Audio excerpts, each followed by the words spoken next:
Hey guys, Shrekap John coming at you with another Awaken Chaos Era video. So today's video, what we got for you is going to be, we're going to cover the Magic Pass, we're going to cover that new hero. We also have an update to the game. There's so much going on, and this is right after Valentine's Day, and we got more to do with that. So stick around.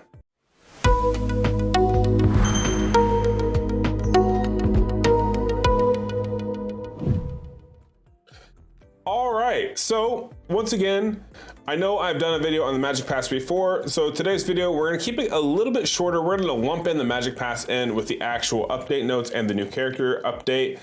And that way we don't really convolute the video and make it super long. A lot of my videos I've been getting out of speed here and we've been taking way too long. So let's try to get away from that. So first things first, Magic Pass. As you can see here, I have not bought it yet. Let's talk about it. The champion this time is going to be Vera. Now, here's the thing. A lot of people out there right now are hemming and hawing, and they're going to hem and haw on this Magic Pass, and I understand why. So the reason why they're going to hem and haw is because the basic characters that you're going to start out with in the game, there's three main characters that people pick, right? You start out with either Valeria. Valeria is an option, but she's not the most viable one. You start off with a Mythasia, okay? Mythasia is one of the first starters. The other first starter that you can get is going to be a Vera. Notice I don't have an Vera. She's an amazing champion. She's the one I recommend starting out with. And last but not least, the other starting champion is going to be Hydristia. These are literally the top 3 starting champions. So the fact that this Magic Pass has a Vera is going to be a turnoff as well as a positive thing for a lot of characters and a lot of players. And the reason for that being is because one, for players like myself, right? I don't have a Vera. I would love to have an Vera. I would love to be able to pull her, but unfortunately I haven't done so yet. So I don't have her. I want to get her. I'm definitely going to be taking the time. I'm going to buy this Magic Pass, not only for the resources, but for this character. And here's the caveat of that, without getting into too much of an argumentative state here. For those that already have a Vera that started off with a Vera, one, the Magic Pass is still worth it because of the amount of resources you get. I mean, if you literally look at this here, you always get the top row, right? This is your free row, which is great. But this bottom row, notice the increase. It's almost double the top row of the freebies. And all this adds up pretty quick, especially the Stardust, okay? The Stardust definitely makes a massive difference in what you can get and what's available. All these resources are well worth the cost, because when you break this down and you were to say, like, if all this was in one pack, the pack list, the itemized list would be so impressive. Like even just the amount of energy you're gonna, meal coupons and energy you're gonna get is impressive. And all for the price of $10. So let me go ahead and move my head out of the way. As you can see here, it's $10. Just like in my last video when I was talking about the Magic Pass, I do not recommend you buy the Elite Plus Pass. You're literally paying another $10, and what you're getting for another $10 is 5 advanced summoning crystals and a 5-star holy pumpkin. Yes, you do get to jump all the way to 20, which is essentially, when you do this, going from one level to another level, 2 levels is 100 diamonds. So it does jump you 2,000 diamonds. So value wise, yes, it's worth the $10, but financially, I mean, if you got it and you want to spend it, that's totally fine. But even myself, I would consider myself a whale. I maxed out that last battle pass so quickly that it wasn't even funny. Like it would have been a waste of my money for me to buy the Elite Plus just for that extra plus 20. Now, if you are getting close to the end of the season pass, I highly recommend you buy the Elite Pass or the Elite Plus Pass, so that way you can go ahead and finish up the battle pass that much quicker, because you definitely want to get the legendary character. They are worth it financially, in my opinion. Okay, so let's talk about Vera real quick. Why is she good, and what can she really bring to the table for you? So as you see here, she can be booked down to a 5-turn cooldown on her ultimate, which will deal 200% damage, up to 200% damage to all enemies. It grants attack up to this character. Deals 80% damage to an enemy and removes a positive effect from the target. If affected by attack up, then launches a bonus attack with gunfire. Literally, she can just rattle off the attacks, guys. Like, she can do a lot of damage. You put her in a really good curse set, especially with these rage counters. she will just pop off and she will do massive amounts of damage for you. I highly recommend her. She's an amazing mythic farmer. She's an amazing endless trial farmer. Also very, very good in the Void Tower. You're going to be using, you know, mostly AoE nukers in the current Void Tower iteration. Avera is definitely one of them that can step up to that game in case your Zatlux is finally falling off on the single target damage. And that's usually, I would say, like around Void Tower 70 or hard 70 and above is where Zatlux starts to kind of fall off and be able to just one-shot people. So Avera, very good character, definitely worth it on the Magic Pass. That only took 5 minutes. That's great. I'm glad that didn't take too long, but that's the Magic Pass. Definitely go buy it. I do recommend it. I recommend the cards as well. Moving on, the next thing that we're going to talk about is going to be, we got a new character. Come on down. So let's go talk about it. So we got God Fairy. So we've already had a lot of characters so far, in my opinion, since soft launch. I was not expecting them to come out this quickly. I myself, I've still yet to even, I don't have Aboki, right? Akubi or whatever. I don't have God Fairy. I tried to get him, I didn't get him. And now we have Sylan. Now, I really like her kit. I love her kit, to be perfectly honest. Let's talk about it real quick. Her A3, or ultimate ability, sorry. 4-turn cooldown, deals 120% damage to all enemies with an 85% chance to inflict accuracy down for 1 turn, which means that they will not, it reduces their accuracy to land their attacks, so your characters may get a dodge effect, or a deflect effect, sorry, which would be mitigating like 50% of the damage potentially taken, okay? Accuracy down is a great thing to have. Then it's also inflicts stun on the target for 1 turn. Notice that the way this is worded, it doesn't sound like the stun is a part of the 85%. It sounds like the stun is a part of the AoE, which means if you get her enough focus, she's always going to be a stun. So she's going to be a 1-turn stun on her ultimate ability. 4-turn cooldown is a little rough for that. But the possibilities here, so 1, you put her in a stun set, essentially. She's going to do a lot of stuns with her AoE ability. For 2, the stun itself is going to be very impactful for things such as like, you know, your bounties, your endless trials, your Void Tower that are only going to be like iterations of 1 battles, right? It's going to be very impactful. Moving on, her A2 here grants all team members defense up for 3 turns. This character will counterattack when teammates with defense up are attacked. Okay, so let's stop there. Okay. So this literally means defense up goes up, okay? Boom, done. This character will counterattack when teammates with defense up are attacked. If a teammate has defense up, gets attacked, she's gonna counterattack, okay? This is not only from this ability, this is literally defensive up from any other unit. There's a lot of characters that put defensive up. Okay. When she counterattacks, she's gonna deal 80% damage with an 80% chance of inflicting defensive down on the target for 1 turn.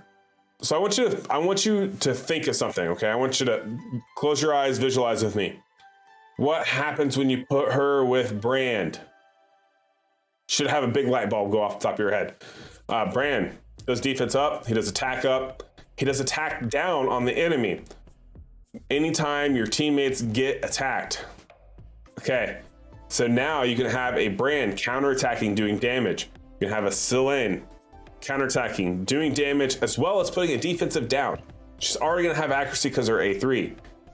That is awesome, okay? Very, very, very cool, awesome. The only thing I wanna test on this is it says this is a 4-turn cooldown. I'm hoping this is a 4-turn cooldown for the defensive up. If it's not, it's still okay. But I feel like this then turns into a passive ability right here. And that's what we have. We'll see what happens. I don't have her yet. Hopefully some people get her and we can test it. But from the way I'm understanding this should be a passive ability. Moving on. A1. Deal 100% damage to an enemy with a 50% chance to attack down for 1 turn. What was I just saying? Attack down what? Who? All right, so now she can do defensive down. She can do attack down. She can do an accuracy down. She can do a stun. She can do a defensive up.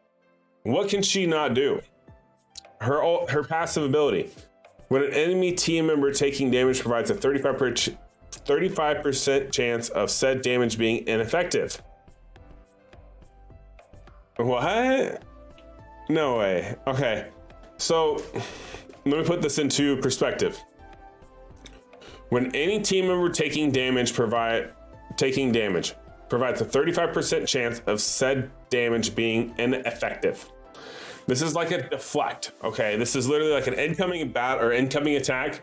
You've made your checks and balances, and they're not going to take the damage. It's going to be halved. Okay. That's a deflect. This is literally a 35% chance of that damage being ineffective. Almost the same exact thing. That's amazing. That is like the utility here is awesome. Now here's the thing about it. Can only be triggered once every 2 turns. Immune's disguise. Okay. Now I don't really understand what this can only be triggered once every 2 turns. Immune's disguise means. I understand can only be triggered once every 2 turns. Okay, so this to me means there's up to 4 turns per battle, right? Up to 4 turns in your battle. But is that going to be individual turns? Does this mean her turns? So is this really a 2-round thing? Or is this a put her in cursed gear with accuracy and she can pop off and that resets this? There's some testing that needs to be done here, but the limitations and the possibilities here are massive possibilities here. I love this idea. Immune's disguise, I think this is going to be one of those translation errors. Hopefully they fix this in a later patch note. It literally means duplicates the target's abilities. I don't know what that's going to mean. I don't know what that means. So what does duplicates the target's abilities mean? Does this mean when you attack somebody, they attack twice? Their ability goes twice? Like, what does this mean? I need to reach out to the devs to kind of get some more information on this. Hopefully, you guys could comment and give me your thought or take on this. I don't know what it means, but everything else about her kit is so far absolutely amazing. I'm really hoping I get her soon. That way I can build her, test her out, because I feel like she's going to pair so well with either Brand or William, to be perfectly honest. Okay. That was the character update. Oh no, we are at 12 minutes, guys. Oof. All right, let's go fast. We're falling behind. This video is going to be longer than I want it to. I'm sorry, I apologize. I'm trying to do this as fast as I can. All right, let's talk about the Discord updates real quick. This is going to be the updates for the current day. According to today, it is February 15th. So these events have went live. Let me throw this over here so I can look directly on it so it doesn't look so silly when I'm looking at it and talking about it. Okay, so here's the update. This is on the official Discord. The link is down below. Definitely go follow or go jump in the Discord if you haven't already. So February 15th, a new epic hero, Champ Sylan. Okay, we just went over her. Amazing. We just went over the magic pass. Also great. Hero balance stats are for max skill level. Okay, cool. Let's talk about it. Helmar, ultimate vampire. Helmar, not a great unit. Ultimate vampiric, increase the damage from 150 to 200%. Skill cooldown decreases from 4 to 3 turns. 3-turn ultimate, do 200% damage. Okay, whatever. Still not going to be viable. Arendelle. Basic offense, increased damage from 80 to 100%. Okay, ultimate blade dance, increased damage from 150 to 200. I like this change because what this does is I didn't mind Arendelle, but the thing is he had to have the rage counters, and that gave him up to 200%. Now this gives him up to 250%, I think, off the top of my head. I like this change. This is a good balance. This makes Arendelle and Antonua pair very, very well together at this point now. Okay. Andre, ultimate slam, decreased cooldown from 6 to 5 turns. I'm so happy for this. This should have been done a long time ago. It really should have. Andre is a great unit, but his cooldown was insane. I like that. That's a good fix. 4. Optimize guild information updates. Now guild info will update more frequently. Okay. Cool, I guess. Right now, as of right now, your guild, like synergy, not a major thing. We don't have a great goal other than to get to your shop to level 5. Whatever. Fix the log error from timed out arena battles and shutting down the game. I've never ran into this, but I don't do a whole lot of arena, so hopefully this does work correctly. 6, improve the skill description of some heroes. Okay, this is going to be great. This is what I need you to pay attention to. The next part we're going to read is going to be imperative that you pay attention to what I'm saying. Text updates, stats and mechanisms not changed. Okay, Natalia, trait, Arcane Energy. For every positive effect this character has, their ability affect one extra enemy. If they have more than 4 positive effects, it affects all enemies. Okay. This literally means once she gets 4 abilities, even on Ash Magistrate, she's going to attack the entire squad. We all, for the most part, knew this. But the thing is it was not verified as to what the cap was. Now they're verifying the cap. Even Ascended, for every positive effect this character has, their ability affects one extra enemy, and it increases damage by 10%. If they have more than 4 positive effects, it affects all enemies and increases damage by 40%. This means there is a ceiling of 40% extra damage on Natalia. It means she can do 240% damage with her AoE ability. This was something that was already, for the most part, known, but it was one of those where nobody wanted to flat out say it. So now they've clarified it, which is good. It needed to be said. Okay, Cyrus. Trait, chain, disable at the end of every 2 turns. This character's ability attacks 1 extra target, can attack up to 4 enemies. Ascended, at the very end of the turn, this character's abilities attack 1 extra target, can attack up to 4 enemies. Okay, so this is literally like just a better description because Cyrus can pop off. And what would happen is she's a single target nuker, but then she would do multiple attacks on other people. And it got a little confusing because she could end up doing like splash damage, similar to like your Natalia and your other characters. All right, number 7, battle. Boss battle. Attack sequence will now be bound to the game account. Okay. Story, simplify the conversation in chapter 1. That's great because it was way too long, especially if you wanted to reroll. Number 9, hero, improve the red dot notifications and heroes.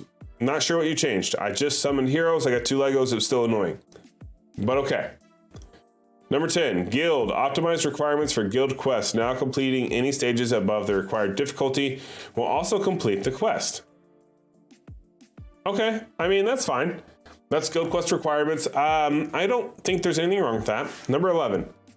Gear. Adjust the trigger mechanism of Rebel set. Attacks need to deal any damage to have a 20% chance to stun the enemy for 1 turn. Okay. So they did this for people who... There's a few people out there who did... had some abilities and what they would do. They wouldn't do any damage. They'd just apply debuffs. And it was working. So now you have to do damage to apply the debuffs. That's good. The only caveat of that is that we have to test it, but this also may mean if someone has an unkillable comp, this may mean that those debuffs may not get applied. So I'm interested to see if that got taken into effect. Bug fix. Battle. Fix the bug where Urian's ultimate ability grants elemental advantage to the main target when attacking multiple targets. Okay. Oh yeah, because he was super OP because it didn't matter. He was just going to do this. He was going to just do a lot of damage regardless. Fixed a bug where the revived Balberith does not show when killed by Zitlan's ultimate. Didn't know that was a bug, but okay, good to know. Shop. Fixed the bug where the purchase button does not show after monthly cards expired. Interesting. Not sure why that would happen. Fixed the bug and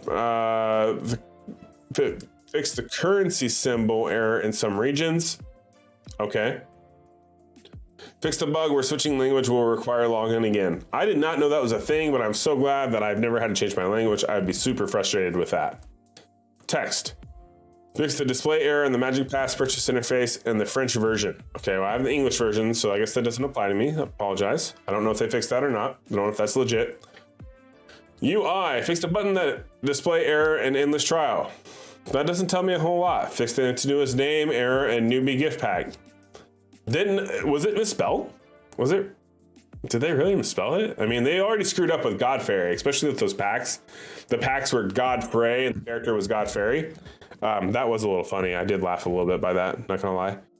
Okay, so last part of this whole patch here, let me throw this up so you guys can see it a little bit better. Boom, boom, boom. Hot fix. Fix the bug where players cannot claim guild request rewards. I had heard about this. I thought they fixed this before, but apparently it must have been ongoing still. Fixed an error of guild quest not counting correctly. That I didn't know was a thing because mine had screwed up before. Dungeon. Fix the display errors in dungeon and void tower interface. Okay. I was not getting a whole lot of errors with it, but I have heard stories of other people. I, for the most part, play on BlueStacks on my computer. So I don't see a whole lot of errors. I have a very kind of a higher end PC, so I can do this content. So maybe that was something to do with like cellular devices, mobile devices, or lesser like GPU intensive computers, maybe. Improve the skill description of Sylan. Wait, why? Wow, that's pretty bad. You released a patch at 5:40 or 2 a.m. and then 3 hours later you fixed Sylan's ability. Read description, whatever. Before, when taking damage, provides an ineffective. You can be triggered 1 every 2 turns from in disguise. After, when any team member is taking damage. Okay, so that's what we read on the ability. Okay, that's funny. I didn't realize that was a thing. I didn't actually read these updates ahead of time. I like to kind of read them live when I'm doing this video. That way you have my own personal reactions to them and not just a rehearsed or a already thought out process of like, oh yeah, this is how I'm going to handle the situation, or this is how I'm going to respond to it. So, okay, that's cool. I mean, they gave us the new characters, so things like this is going to happen. We're going to have bugs, but everyone's a critic. You guys got to just step back, relax, take into account that this is just nature of the game, nature of the business. People are going to make mistakes. We're human. It is what it is. Looks like they're trying to improve it. That's the biggest thing. All right, hero, fix the test error on okay, Sylan's hero guide page. Okay. Other players may need to set the attack sequence and boss battles again to bind it to your game's account in the server. Okay. I ran into this, and this was literally like, so for example, my Queen of Tides, when I went to go run my Queen of Tides, it was all messed up because when I went to go do and run this comp on stream, it was already defaulted out completely, and I had to reselect boss mode. So I definitely understand what this means now, and it seems like every time they do an update, that's what happens. So this doesn't surprise me, but definitely be aware of this. If you're used to farming and you're just used to one-clicking and going, make sure everything is targeted correctly before you just send it for your 10s battles or whatever the case may be on however you farm, just as a heads up. But yeah, that's going to do it for the video, guys. We had an update, we had a magic pass, we have a new character, we have a lot going on in game. We have Void Tower. Void Tower has approximately 12 days left. We have summons. We have the limitless summons, which are still not that great in my opinion. I would not be wasting any resources on these, but in 12 days, who knows? Maybe we'll get some better ones. But yeah, I hope you guys enjoyed the video. I will definitely see you in the next one. Have a good rest of your evening. Leave comments, questions, concerns down below, and I'll talk to you later. Peace.